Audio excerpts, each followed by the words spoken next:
Yes ashimwe cyane ndabaramukije bakunzi b'ibiganiro bica kumbonesha kure heritage ku mazina nitwa Pastor Landry Bukuru nkaba ndabaye ikaze muri ano majambo tuma dusangire aho nashimye kwita umutwe w'ijambo ngo kurera abana nkuko Imana ishaka. Kurera abana nkuko Imana ishaka byumvikana ko urashobora kurera mu gugasanga uri kurera abana mu buryo Imana idashaka. Bibaho aho usanga umwana uri kumurera mu buryo butandukanye n'ubugombe bw'Imana. Ugasanga umwana nk'akarorero umureze mu buryo bwatambuka zino. Umwana agakura ari kirekere, umwana agakura atabikorwa akora, umwana agakura adeka, ni babavyeyi usanga barera abana atakakoni bamukubita, umwana agakura afyina, akantu kose bakamukorera.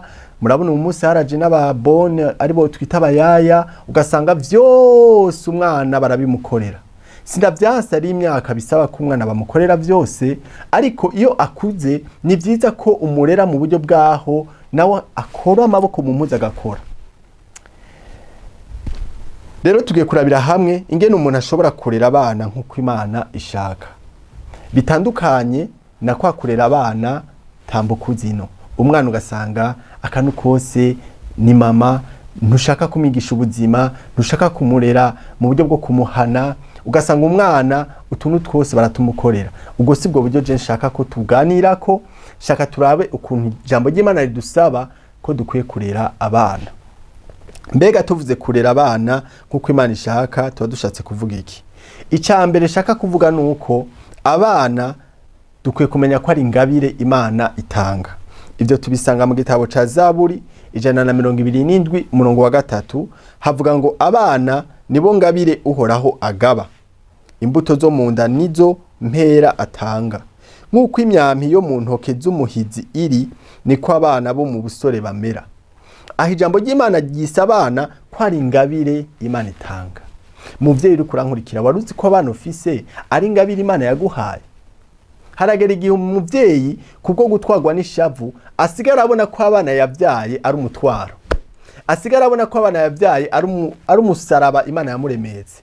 Mugango barakubwire muvyeyi, hindura uburyo ubona abana bawe, ubanze ubabonemwo ko ari ingabire Imana itanga. Igituma Bibiliya ivuga ko ari ingabire Imana itanga nuko hari abandi bavyeyi ku ruhande batagiriwe ibakwe ryo kuvyara. Banza rero uryohererwa abo bana ufise, kuko abo bana witwa ko ari umutwaro, hari wundi abasengera avuga ati Mana ico mukama umwana. Banza rero muvyeyi utahure ko abana ufise ni ingabire Imana itanga. Ni ingabire, si ikintu merita, ni Imana ikiguha kugira ngo unezerere gurugo. Haleluya. Ikindi ngomba specifie nuko hari abavyeyi bata uburake ku bandi ugasanga nk'umugabo n'umugore kuko batavyaye, kuko bataronse ikibondo bagaca babipfa. Umwe akagiriza uwundi ngo ni wowe utavyara, nawe ngo ni wowe utavyara. Umviriza, hagarika gutana ko uburake, kuko ngaha Bibiliya yavuze ngo ni Imana ibatanga. Ntabwo abana batangwa n'umugabo, ntabwo abana batangwa n'umugore, ni Imana ibatanga nk'ingabire.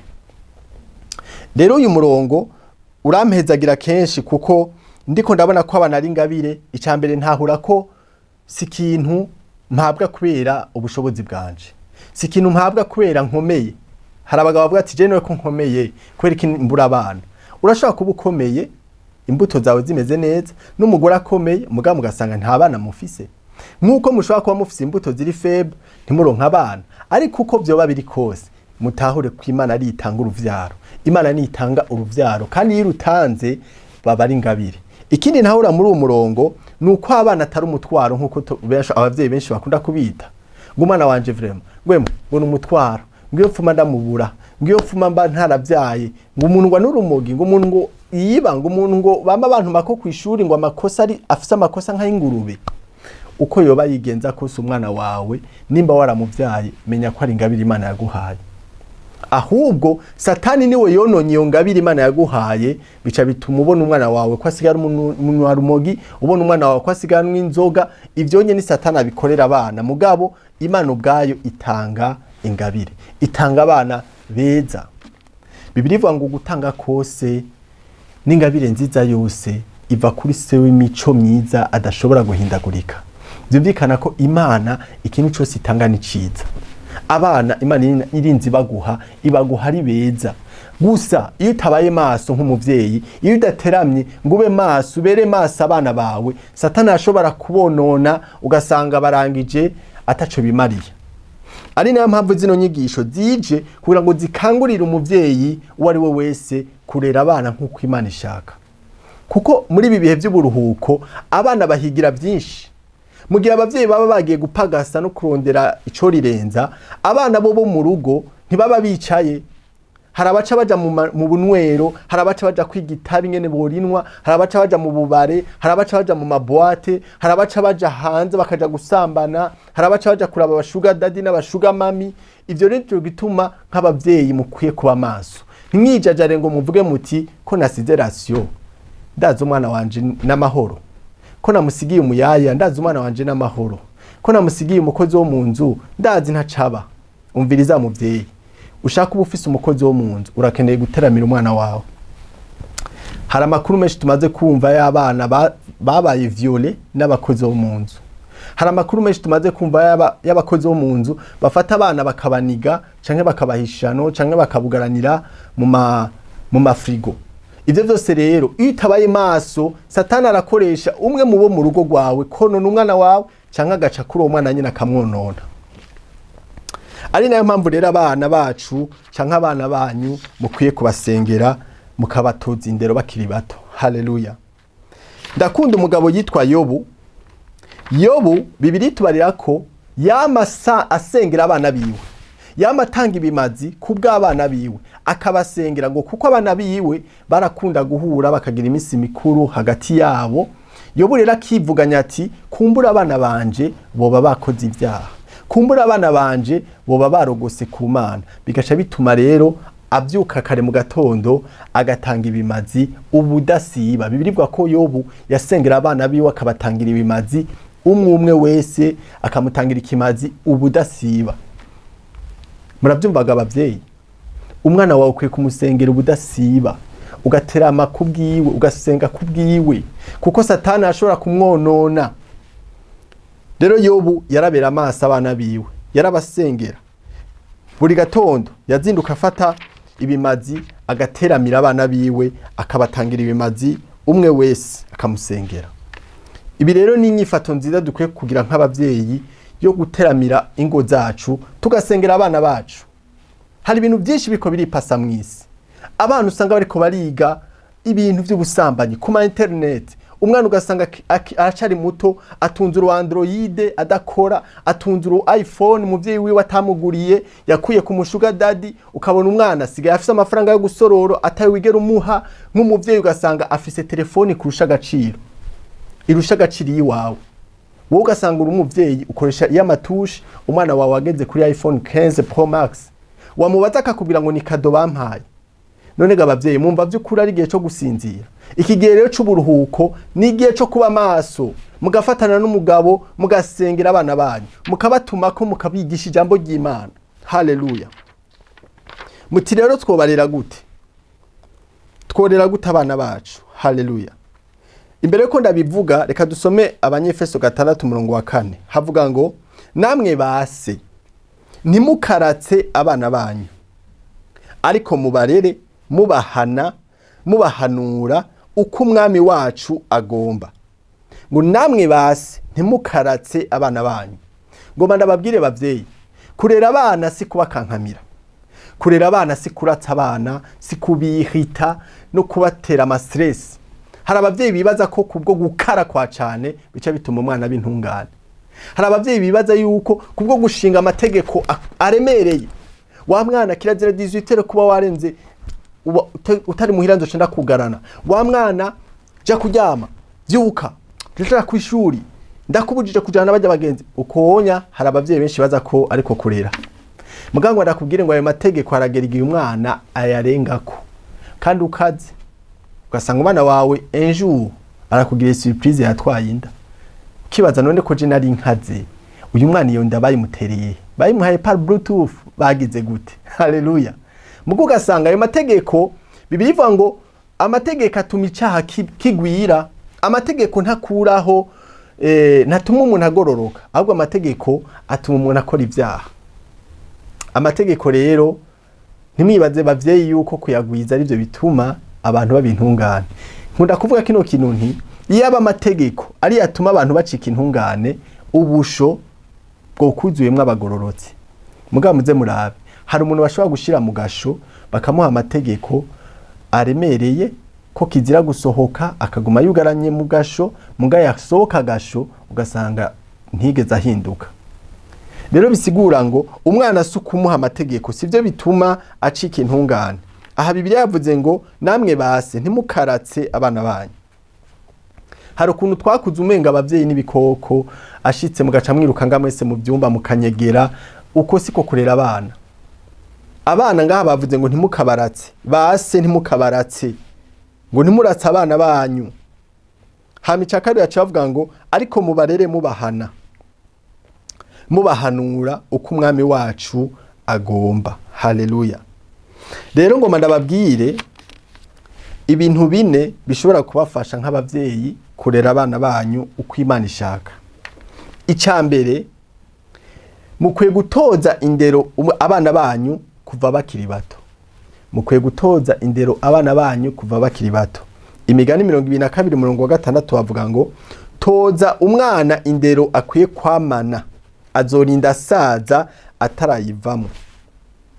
Toza indero umwana wawe akiri muto. Haleluya. Ico kintu cambere ukwiye gukorera umwana wawe ni ukumutoza indero kuva akiri muto. Nuvuge ngo aracari muto, ntavyo aramenya, aracari muto. Oyaha, mutoza indero kuva akiri muto. Mubwire yuko ahejeje gufungura yoza isahani yiwe.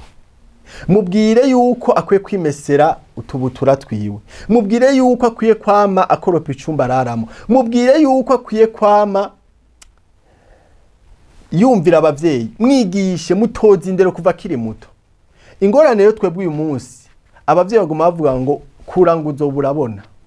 Ugasanga kwabwira abana ngo hari ico utazi, ngo nuwakura ngo sha ngo uzobona, ngo isi izokwigisha. Oya, kwere kugumurindira ko umwana wawe asatura akura. No, mubwire kuva akiri muto. Kuko abarundi barayamaze ngo igiti kigororwa kikiri gito. Nturindire ko umwana arinda gukura ngo abari hoza kumutoza indero. Hera akiri muto. Mwigishe kuva akiri muto. Nimba gifite imyaka mike, afite imyaka 8, mutuntu mwereke ko akwiye gukora idukorwa two mu nzu. Mubwira genzanira amazi, genda uhamagare papa, genda umubwira aze ku meza, ramukanya n'amaboko abiri. Ubonye umuntu ahagaze akuze, mubise yicare nawe uhaguruka ugende. Va mu bashitsi bayage kuko we ntimungana. Mwigishe, mwereke umwongo uhuma n'udahuma kuva akiri muto. Bavuze neza muri Bibiliya ngo toza umwana wawe indero akwiye kwamana, azorinda asaza atarayivamo. Akiri umwana mutoza indero. Iyo ndero mutoje ngo niyo azorinda asaza arimwo. Aha rero ngo mambwira abavyeyi yuko hari gihe dutuka abana tukabatuka, kandi ari mwebwe bavyeyi mwari mufise uruhara rwo kumutoza indero kuva akiri muto. None utamutoje indero acakura uko avyumva, acakora uko avyumva. Utamutoje indero niwe yirera, canke akaregwa na televiziyo, canke akaregwa n'umubone, canke akaregwa n'umukozi wo mu nzu. Ni vyiza rero ko umwana umwereka umurongo, umwereka inzira akwiye gufata. Haleluya. Cyo kintu cambere yo Bibiliya ihimiriza ko dukwiye gukorera abana ni kubatoza indero kuva bakiri bato. Kubereka umwongo uhuma n'udahuma. Kubereka abagenzi beza bakwiye kujana nabo. Kubakurikirana mukaraba mbega devoir bamuhaye imeze gute. Izo ni inshingano z'umuvyeyi, kuraba amanota y'uwo mwana, evolution, ibintu bimugora ku ishuri n'ibitamugora. Hari abavyeyi basinda bibazwa, usanga n'amanoti y'umwana bataraba ko yayafashe, usanga batitwararika no kumenya devoir umwana yakoze, usanga bataha gusa babaza abana ngo mwariye, ngo vyose bimeze neza, usawa, ngo bonne nuit. Ntiwigeze ubaza yuko bagize revision, ntiwigeze usuzuma ko bakoze devoir, ntiwigeze usuzuma ko bafashe amanote, ntiwigeze usuzuma. Bavyeyi, suzuma abana banyu. Suzuma abana banyu, mubakurikirane kuva bakiri bato, mubatoza indero. Yesu ashimwe cyane. Ico kintu cambere. Ca kabiri, bahane.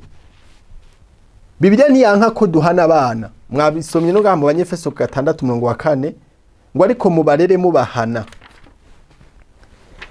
Kiriko ndavuga guhana, narumvise ko hari ibihugu bitemera ko umwana umushira ku ikofi. Umushize ku ikofi aca telefona ku nimero kanaka, hama leta igaciza ikagufata. Ndamaze kumva ibihugu bimeze gutyo, umwana bakubuza kumukubita, ashaka amene ikirahuri, ashaka amene televiziyo, ashaka gutuke mu maso gucireko, kirazira kumukubita. Ivyo bihugu rero kandi usanga biteye imbere, ugasanga birabuza ko umuvyeyi akubita umwana wiwe. Ndazi umumama umwe ari mu gihugu cyo hanze ntarinze kuvuga, yambwiye ati umwana wanje namuhana iyo ngeze muri Afrika. Iyo tuje mu mavakansi ndaryoherwa kuko umwana ntasubira kurekera, cana mukubita. Ino nta wumfunga. Ariko ngize hanze ngo ndamukubita, hariyo nimero umwana bamuha, aca telefone ati papa arandi ikinuma, baca baza bagufunga. Mbega uko niko Bibiliya ishaka ko turera abana? Oya, umwana Bibiliya bavuga gute muri Bibiliya? Imigani 13:24 bavuga ngo urinda umwana inkoni abamwanka, ariko umukunda amuhana hakiri kare. Muravyumva ingene ijambo ry'Imana rivuga? Urinda umwana inkoni, udashaka gushishura umwana wiwe ngo amukubita akanwafi ngo bamwanka. Ngo ariko ngo umwana umukunda uramuhana kandi umuhana hakiri kare. Haleluya. Kera je ndavyibuka tukiri bato, umubanyi arashobora kuguhana kandi umuvyeyi atashaka mushimira. Umukozi wo mu nzu ashobora kuguhana, umuvyeyi atashaka gushimira. Ariko kino gihe uhirahira ukubita umwana utavyaye, uhirahira umutoza indero, uhirahira umugikinuma, aca aja kukurega ku muvyeyi wiwe. Uzona umuvyeyi aje kudodora iwawe ngo umwana wanje turamusangiye, ngo ndakwihanije ntuzosubire kumuhana. Nico gituma mubona abana b'uyu munsi nta karimbi bagifise. Ibintu vyose babikora uko bavyumva. Kubera iki? Nta kanwafi abavyeyi mu gihe abana banyu. Mushaka kubarera mu buryo bwatambuka zino. Mushaka kubarera nk'impene zo muci. Umwana mushaka ko icyo ashatse cyose, ashatse piscine tora mwana, ashatse telefone tora mwana, ashatse kurara saa 5 zirenga irabire televiziyo mwana. Urumva byose niyo mwana yo. Muga Bibiliya yavuze ngo muhane. Kandi birikavuga ngo ab'Imana ikundira abahana, irabakangira. None gashana imbi Imana idukunda ikabiduhana, wowe nk'umuvyeyi kubera kudahana umwana wawe. Fumurabira basi ku Mana nayo nyene irahana. Imana irahana kandi ihana mu rukundo. Guhana si bibi mugabo iyo uhanishije urukundo ugahana umwana wawe ukamwereka ikosa yakoze, ivyo Bibiliya irabishima. Ntibinyuranye n'ubugombe bw'Imana.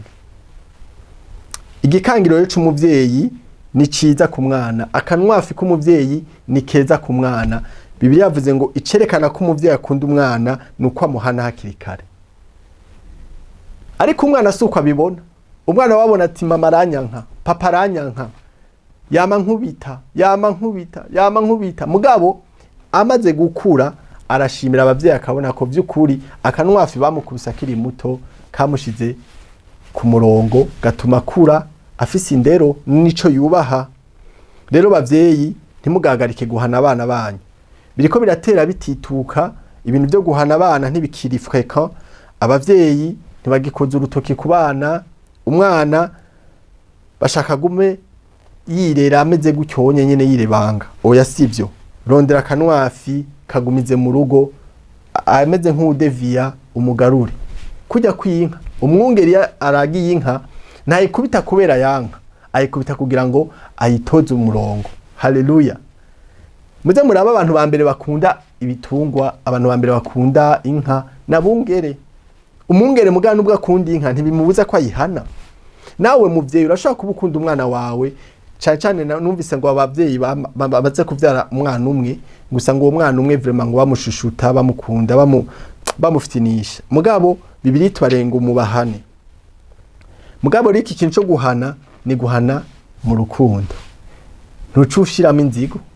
Oya sivyo navuze, muhane mugabo muhanisha urukundo, umuhane umwereka ikosa kandi umwereke ko iryo kosa ari ryo wamuhaniye. Guhana umwana ntumwereke ico wamuhaniye navyo ni bibi. Muhane mugu umwereke uti igituma naguhanye niki. Haleluya. Ntuzosubire. Rero twebwe ndashima abavyeyi bagiye baraduhana, byadutumye tubabo turi uyu munsi. Akanwafire ku muvyeyi, igikangiro c'umuvyeyi, ijisho ry'umuvyeyi ni ryiza ku mwana. ndavyibuka abavyeyi ba kera bobo bararaba igitsura abakobwa, dufata abashitsi baje umukobwa yicaye nabi, umuvyeyi wiwe akamuraba igitsura, umwana akaca yitera kwambara neza canke akiyajusta. Ivyo nivyo rero Imana ishaka. Bavyeyi, ivyo bintu rero vyagiye he? Ubu umwana ashobora gushira amaguru ku meza kandi se we wari hafi yiwe. Umwana w'umukobwa ugasanga yataburuye amaguru, umuvyeyi ntaca bimubwira, yimereye uko nyene. Oya, Bibiliya ivuga ngo muhane umuhanisha urukundo. Niko ijambo ry'Imana rivuga mu Migani 13:24 ngo uwurinda umwana inkoni abamwanka, ariko umukunda muhana hakiri kare. Guhana rero umwana ni vyiza kumuhana, kandi ukamuhana hakiri kare. Nturindire ngo akure, kuko hari imyaka inkoni itabigikora. Hariho imyaka umwana arengera gukubitwa, mugabo akiri muri rya myaka yo gukubitwa ni vyiza kumushakwa kanwafi iyo yakoze ibidashimwa. Haleluya. Uburyo bwa gatatu bwo kurera abana nkuko Imana ishaka ni kubasengera. Hambavu yo kubahana, hambavu yo kubatoza indero, ibuka kubasengera. Nabahaye urugezo rwa Yobu, Yobu igice ca 4 gushika kwa 5, havuga ngo kandi abahungu ba Yobu bahora barondera amazimano mu nzu y'umuntu wese muri bo ku munsi ashinze, bagatumira abashiki babo uko ari 3 ngo baze gusangira nabo. Nkuko iminsi y'amazimano yabo yahera, Yobu yabatumako ngo abeze, akavyuka kare mu gatondo agatanga ibimazi vyoswa bihwanye n'igitigiri ca bose, kuko Yobu yavuga ati kumbure abahungu banje bacumuye, barogose ku Mana mu mitima yabo. Uko niko Yobu yahora agenza ubudasiba. Aba bariko baravuga ku bana ba Yobu ngo bari bafise ukuntu baza barahura bagasangira. Yarafise abana b'abahungu 7 n'abakobwa 3, babivuze ngaha, bose hamwe bari 10. Rero abo bana 10 ba Yobu bari bafise ukuntu bagira party canke akantu kaga celebration, hama bagahura bagasangira. Muri iyo misi mikuru rero Yobu yarivuganya ati kumbura abana banje iyo misi mikuru boryoherwa bakarenza, ugasanga barogose ku Mana. Bigasha bituma rero Yobu avyuka kare mu gitondo, agapfukama ku bwabo bana, agatanga ibimazi ku bwabo bana, akabasengera. Bibiliya igacivuga ngo uko niko Yobu yagenza ubudasiba. Aka karorero keza rero Yobu dukwiye kumwigirako nako gusengera abana. None muvyeyi uri kurankurikira, ubwo urusengera abana bawe mu gatondo, ubwo uruvuga uti Mana fashiriza abana banje, nubwo ngiye ku kazi nkatandukana nabo, uwo uza gusigarana nabo Mana ubandabire giza, ubanderere, ubamfashirize ntibagende mu bintu binyuranye n'ubugombe bwawe. Umuvyeyi rero ari responsable. Kuba responsable ku muvyeyi si gupuruvaya gusa amafaranga ya rasyo, oya, mugabo no gusengera no gukurikirana abana biri mu nshingano z'umuvyeyi. Rero iki kintu ntimucirengagize gusengera abana banyu. Musengera abana banyu nkuko kwa Yobu, kandi mubikore ubudasiba. Yobu nawe nyene ngaha bavuze ngo niko yabigenza ubudasiba. Nuvuga ngo chaque jour fata umwanya wo gusengera abana bawe, batumeko, ubarambike ku biganza imbere ko baja ku ishuri, basengera uti Mana ndasenza abana banje ku ishuri, ivyo baza kwiga bavyige babitahura, ubarinde kwiga ingeso mbi, kuko no ku ishuri barashobora kwigishanya ingeso mbi. Cyane nk'abajya abana baba mu interna, barashobora kwigishanya ingeso mbi, ugasanga ari ibintu bya homosexuality bariko barigishwa hagati yabo, ugasanga bariko barigishanya kunywa amatabi, gutoroka. Ivyo ni ibintu abana bigira ku mashuri, ugasanga umwana wawe waje mu mavakansi ntagisa nka kwa kundi wahora umuzi, kubera ikintu bigeze umusengera, ntibigeze uba maso. Naho yoja kuba mu mahanga, umwana wawe ntucuvuga ngo umwana wanje ngo ko ari mu mahanga ngo namarame ngo ni sawa. Oya, no mu mahanga nyere tumisengesho uvuti Mana umwana wanje ahari muri Amerika, umwana wanje ahari muri Canada, muzigame, murindi biyayura mutwe, murindi abagenzi babi, murindi abagore b'ivyigenze, nzigamira umwana Mana, umusengere, umubere maso. Kuko amahanga arimo byinshi. Ayo mahanga mwumva hari amakokayine, hari amadroge, abana bashobora kunywa ibintu by'ibiyayuramutwe, ugasanga umwana wawe yarafutanye, asigaye afise amatatuwaje, akaza afise amahereni no ku rurimi, ugasanga umwana wawe asigaye ari homosexuel cyangwa umulesibienne kubera ikintu bigeze umusengera. Wewe wafashe gusa ko agiye mu mahanga kurondera amahera, mugabo ibintu byo kumusengera waciye ubiheba.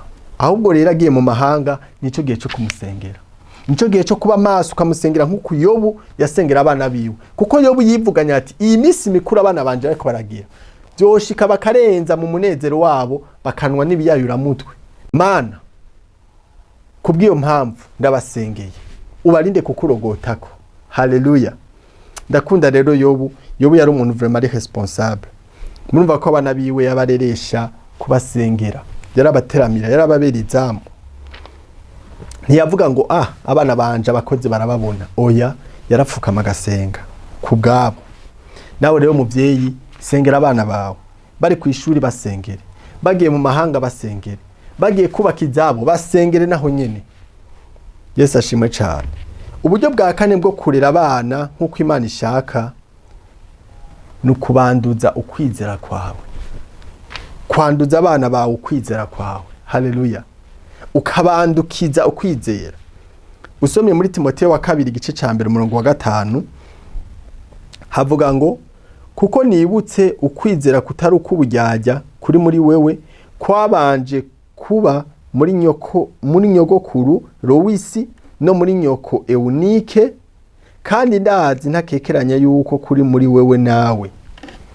Aha yari Paulo yariko arakeza Timoteyo avuga ati ndashimiye Imana kuko nibuka ukungene ukwizera kutari ukubujyajya kuri muri wewe kwabanje kuba muri nyogokuru Lowisi no muri nyoko Eunike, kandi ndazi ntakekeranya yuko uko kwizera kuri muri wewe nawe. Haleluya.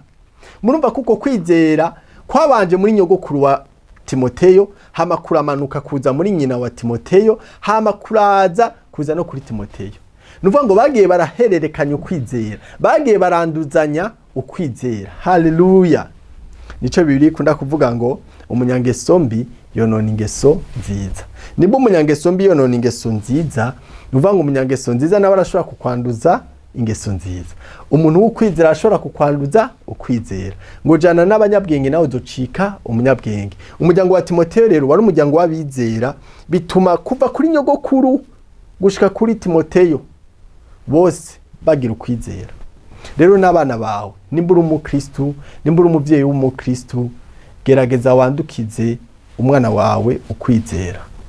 Gerageza umucomeke mu ukwizera, umwigisha ukwizera. Haleluya. Ubimutransfere, ubimurage, kujya muraga amaparcelle, kujya muraga abana banyu amaparcelle n'amakonte ya banki, bariko muraga abana banyu ukwizera, bakure bafise ukwizera Imana. Haleluya.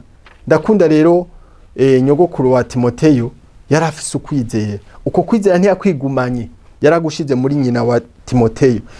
Nyina wa Timoteyo nawe aca gushira muri Timoteyo. Nuvuga ngo wari umuryango wagendura urahererekana irage ry'ukwizera. Haleluya. Bavyeyi, nivyo muhora muraga abana banyu amaparcelle, mugabo uyu munsi ngoma ndababwira mwongere ko kuri aya maparcelle ukwizera. Umwana mu muraga ukwizera. Je nama mvuga nti Imana ingiriye ubwo buntu, umwana aho noja kwigisha hose ubutumwa no mubwira kamperekeza kugira ngo abone se ingene yirirwa aravuga ubutumwa, nawe niyagera agakura azoza aravuga ubutumwa. Kera niko abavyeyi barera abana. Umwana yatorana umwuga wa se. Nimba sari umubaji yarajana umwana akiri muto ati mwana raba ingene mbaza. Umwana karabira kuri se. Hama umwana nawe ugasanga akuze ariko abaza nka se. Nimba se yaramudandaza yarafata umwana ati ngura abingene ncuruza. Umwana agakura araba ingene se acuruza. Nawe amaze gukura akagera mu bigero ugasanga nawe asigaye ari umudandaza nka se.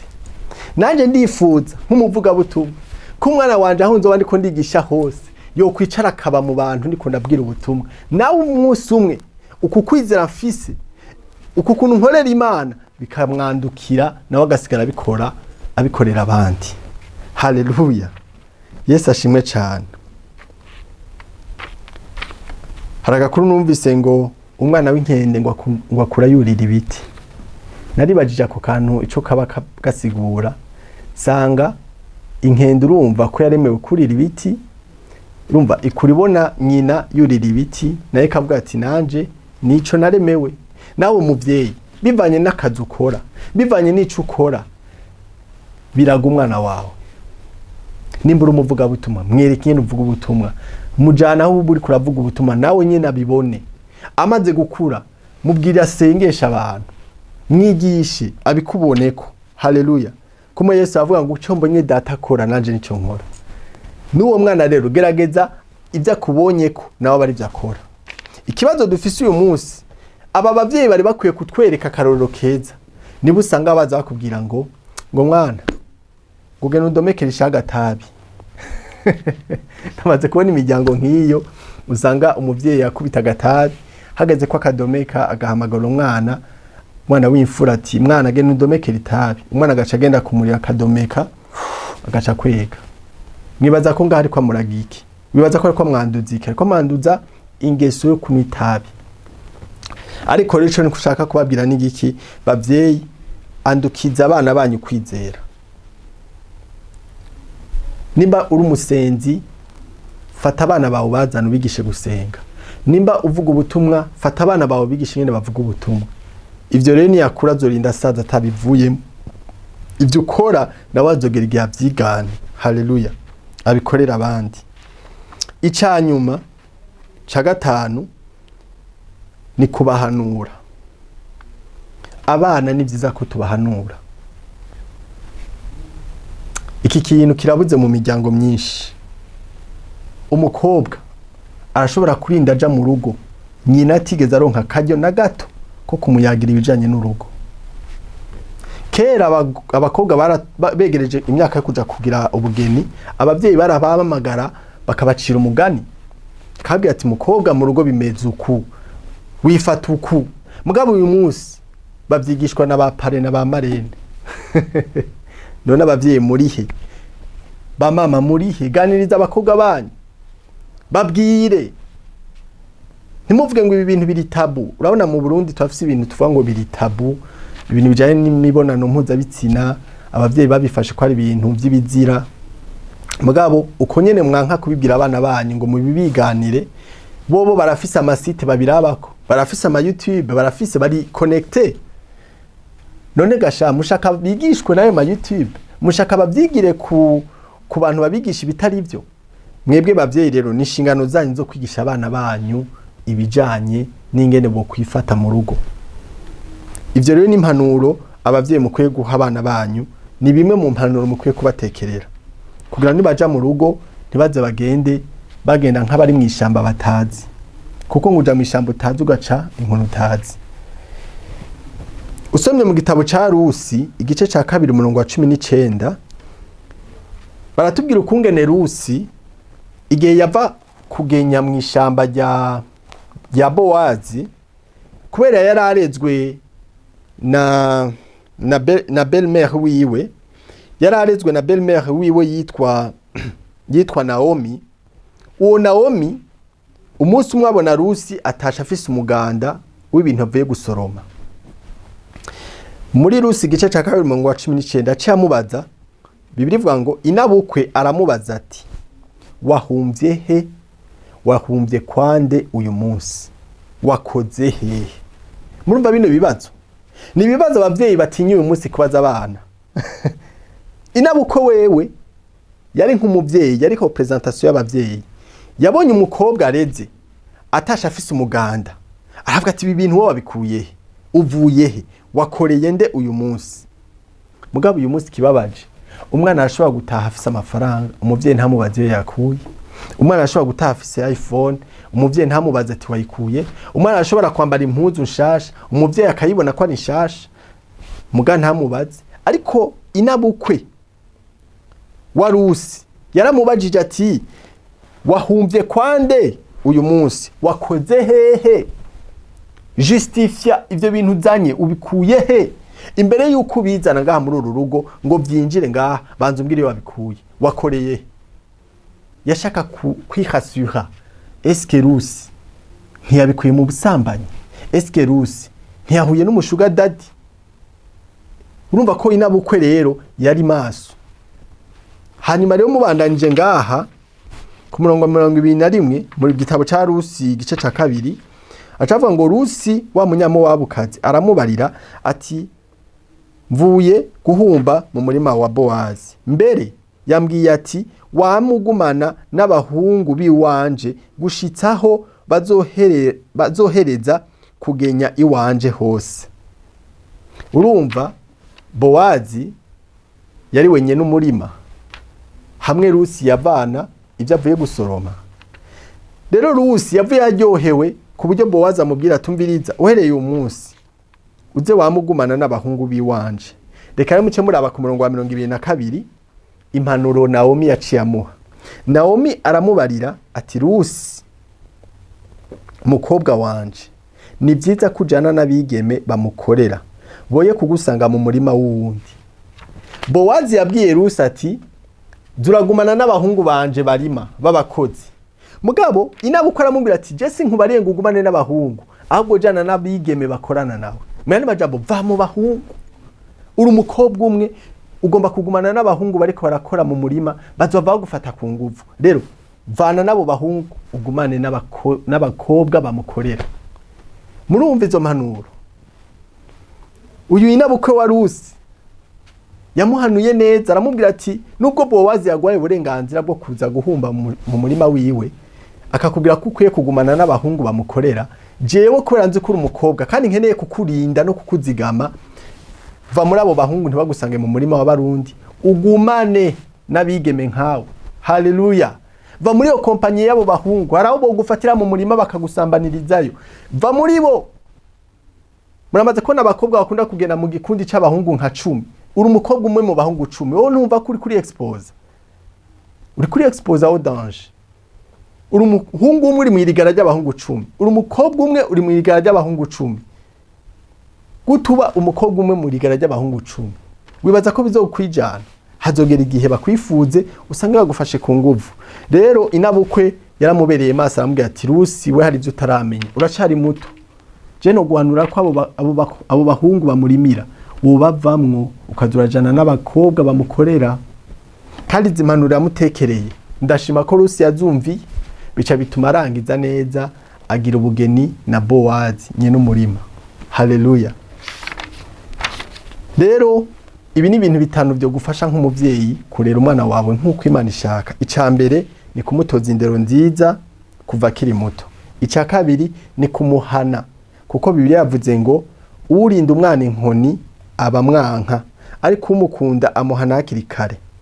Icagatatu ni kubasengera. Abana barakeneye amasengesho, kuko ku mashuri biga ko bashobora kubigisha ibintu bibi, bashobora kwiga ibintu bibi bakahigira ibintu bibi. Icagatatu ni kubasengera. Icakane ni kubandukiza ukwizera. Ni ukuvuga ngo nimba uvuga ubutumwa, zana umwana wawe mwigisha ingene bavuga ubutumwa.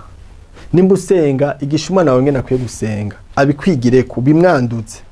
Icagatanu ico canyuma ni kubahanura. Naberetse kuntu inabukwe wa Rusi yamuhanuye. Haleluya. Namwe bavyeyi hanura abana banyu. Nkiri kuri iki kintu cyo guhanura abana, nagwanda babwire ko ari ingaruka mbi iyo utahanuye abana bawe. Bibiliya tubarira mu gihe ca Eli yarafise abana b'intagondwa. Abo bana biwe ngo baza barasambanira ku gicaniro, bagatanga ibimazi ko bavyiyumvira. Ngo umuntu azanye ngo kuzana ikimazi ku gicaniro ngo baracarura bakakirya, bagasambanira ku gicaniro. Ngo ayo makuru agashikira Eli, ngo ariko Eli ntiyagire ico abikorako. Nuvuga ngo Eli yari muri babavyeyi bareka abana bakishongora bakitwara nk'impene zo muci. Eli ntigera hanura abana, Eli ntigera hana abana, yabareka gutyo bigaca bituma nabo bakora uko bavyumvamo. Ariko rero izo ni ingaruka mbi zikunda gushikira abana badahanurwa, baca bafutana, baca bakora ibizira. Mugabo iyo umuvyeyi ari responsable, urafata abana ukabakosora bikenewe, ukabahana bikenewe, ukabasengera bikenewe, ukabatoza indero bikenewe. Rero ibi bintu bitanu nivyo ngarukirije ko, nizera yuko wowe wankurikiranye muvyeyi bizogufasha kubikorerako muri ibi bihe by'uburuhuko. Nagomba dusenge. Data mu izina rya Yesu Kristo, ndagushimiye kuri ubu butumwa bwiza ushikirije mu gihe nk'iki aho abana bagiye kuja mu buruhuko. Ndasengeye abavyeyi bumvise buno butumwa, ubafashe, ubaha ubwenge bw'ingene bakwiye kurera abana babo. Ubafashe babe maso mu gusenga, babahane, babatoze indero, babahanure, uzoba ukoze Data. Ni mu izina rya Yesu nsenze, amen. Ndabashimiye bwe mwafashe akanya ko kunkurikira. Ndizera yuko ano majambo yagize ico abafasha, hamwe bwe mufise abana nabimirije kuzobaronka. Iyi ni impamba yanyu kugira ngo mumenye ingene mukwiye kurera abana nkuko Imana ishaka. Mubandanye mukurikira ibiganiro bica kumunesha kuri Heritage. Murakoze.